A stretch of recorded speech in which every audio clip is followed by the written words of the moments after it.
She died once, then rose from the surf. 3 years later, he kneels in the sand with belated apologies, and she tosses the ring back into the waves. The world said she'd never break free, only she knows real freedom isn't forgiveness. It's never looking back. Hello, everyone. This is Drama Labs. Let the story begin. I used to believe salt water could wash anything clean. Blood, lies, even the sterling name. I was wrong. The Atlantic off Montauk Point still tastes of iron the night I return. 3 years after the county coroner signed my death certificate and Julian Sterling buried an empty coffin beneath a marble angel meant for someone else. I walked the pier anyway. Somewhere below, the tide rocks against the barnacled pylons the way Julian once rocked against my body, relentless, claiming and utterly convinced I had a right. My name is Aurora Sterling, though the newspapers that toasted my downfall preferred Heiress Gone Wild.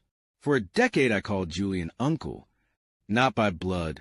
That detail mattered once, before I learned that blood is just another currency, and the rich spend it as easily as cash. He became my legal guardian at 16 after my parents' jet nosedived into the Andes. Julian was 32, immaculate and bespoke Navy, the only mourner whose tears looked rehearsed. Back then I mistook his precision for safety. I mistook a lot of things. The scandal detonated the summer I turned 21. One photograph. My back pressed to the library ladder in the East Hampton house. Julian's hand beneath my dress. Both of us half drowned in champagne shadows.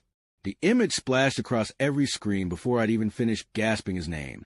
Celeste Harrow, Julian's fiancée, philanthropist, porcelain-skinned darling of society pages, vanished the same night. All that remained was her crimson heel on the service road, a shattered phone, and the accusation that I'd hired thugs to scare her off. The world devoured the story. Wicked orphan seduces guardian, eliminates competition, bathes in money and sin. They never printed the sequel. The thugs were Celeste's idea, a staged attack to win Julian's pity. She hadn't counted on me tailing Julian that night, hadn't expected me to throw myself between him and the crowbar meant for his knee. The blow landed on my ribs instead, left me with a hairline fracture I never reported. Celeste ran when the plan soured. I crawled back to the house carrying Julian's unconscious body, lungs full of smoke from the fire she set to complete the tableau. By morning the narrative had flipped, and Julian's eyes, storm gray, once warm as flannel, turned arctic when he saw the headlines. "You've ruined everything," he said, and the chill never left his voice again. 3 days later he sentenced me to exile in Provence, a chateau walled with lavender and silence. I refused a ticket. That night he dragged me to the summer house, pressed my cheek to the cool mahogany desk, and carved his verdict into my skin with teeth and belt buckle. "You want to play dangerous games?" he whispered, breath scalded my ear. "I'll teach you the rules." I learned them all. How pain can be measured in heartbeats, how begging only sharpens appetite, how a silk tie can draw blood if knotted right. When dawn leaked through the shutters, I was barefoot on the gravel drive, clutching a passport and a first-class boarding pass. I didn't make it to the airport. Caden, our former driver, newly promoted a husband, waited in the town car, smile thin as a scalpel. Julian had sold my sentence for a price I didn't understand until too late. The wedding took place in the family chapel. I wore ivory, not for purity, but because Julian insisted the color would photograph well when I inevitably cried. Caden's vows were precise, almost tender. His hand on my back promised other things.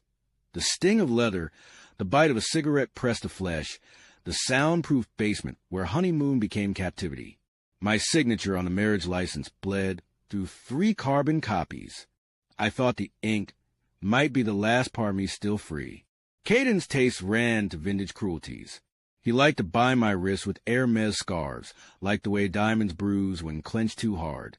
The first time I miscarried, he wept against my collarbone, tears and snot mixing with my blood.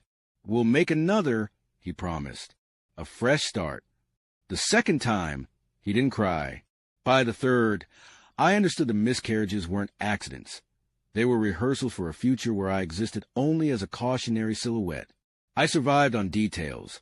The rhythm of the tide against the cellar window, the exact number of steps from bed to door, the way Julian's initials, JS, were etched inside my thigh like a brand no surgeon would remove. Memory became contraband. I hoarded it. When Caden's fist broke my lower ribs, I recited the recipe for Julian's favorite gin fizz until the pain blurred.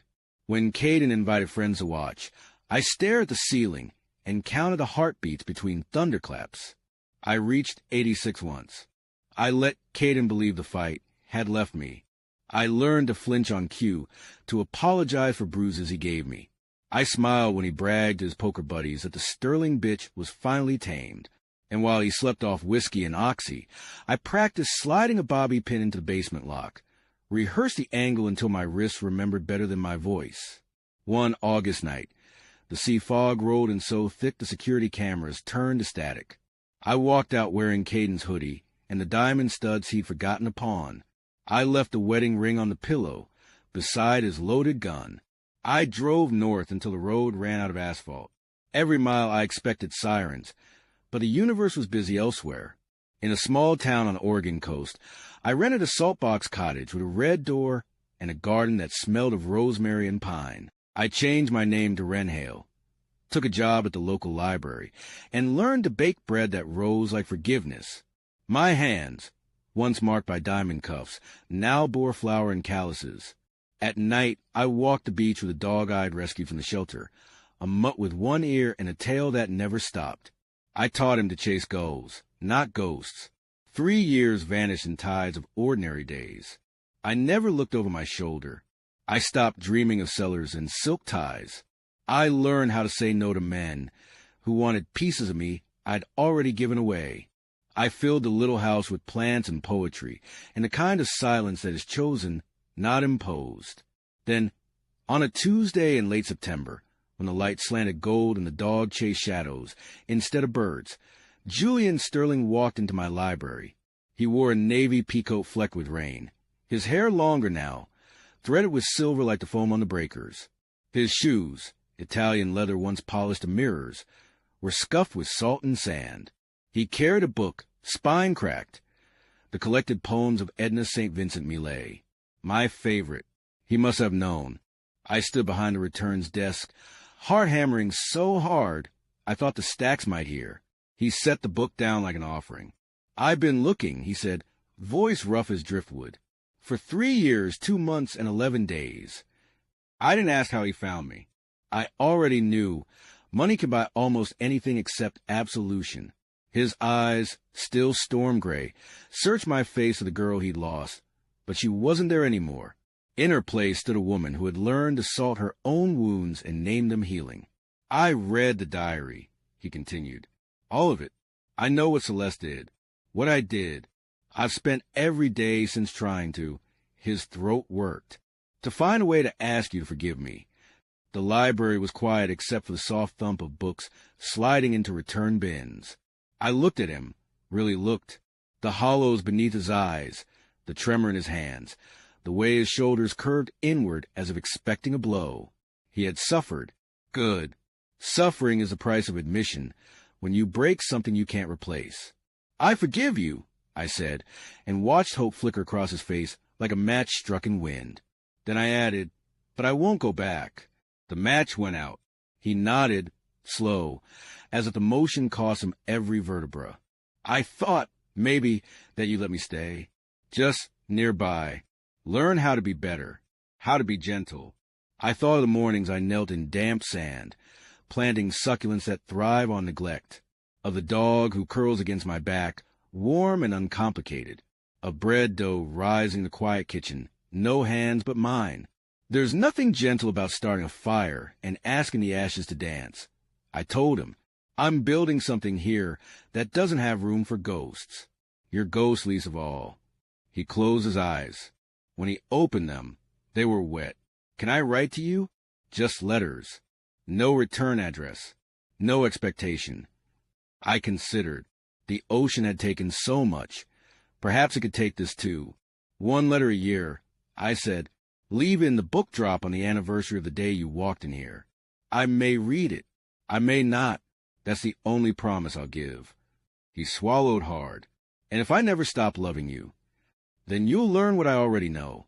I said, Love doesn't entitle anyone to a seat at the table. Sometimes it's just the echo in an empty room. He left the book on the counter. I didn't watch him walk out. I waited until the bell over the door stopped ringing, then slid my lay back onto its shelf between Merrill and Moore. The dog found me in the stacks, nosing my knee. I scratched his one good ear and whispered, "It's just us now, boy." Outside, the tide kept its ancient rhythm, neither welcoming nor refusing. I locked the library at dusk, turned toward home where a single lamp burned in the window. My lamp, not inherited, not stolen, but bought with wages I'd earned one quiet hour at a time. The sea had not brought me back to Julian. It had brought me back to myself. And this time I stayed.